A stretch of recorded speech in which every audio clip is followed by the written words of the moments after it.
I recently read a really interesting article about how the sensory experiences that we choose to have can actually influence our emotions for better or for worse. And you're probably doing this without even realizing it.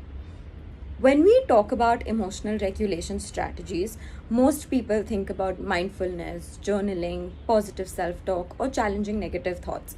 And while these are incredibly helpful, they all require cognitive effort. They require you to think.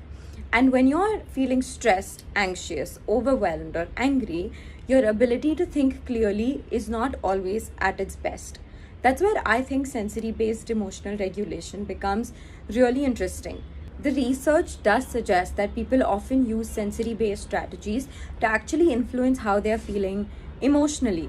And think about it, when you're anxious, you might wrap yourself in a blanket, you might seek out a hug, you might put on some calming music, you might want to go for a run, you might chew gum, you might want to be in a quiet room all by yourself, or you might light a scented candle.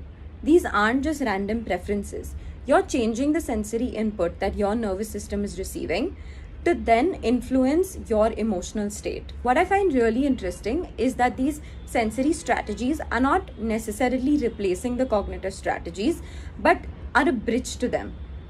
When you're feeling anxious, overwhelmed, or upset, and if this sensory experience helps your nervous system feel calmer, then you might be able to actually think more clearly about what is bothering you in the first place. So maybe the first step is not changing your thoughts, but it's changing what your body is experiencing. And I think when you think about it, you will realize that everyone has their sensory go-to experience. And I'm curious, please drop down in the comments below what your sensory go-to experience is. Thank you.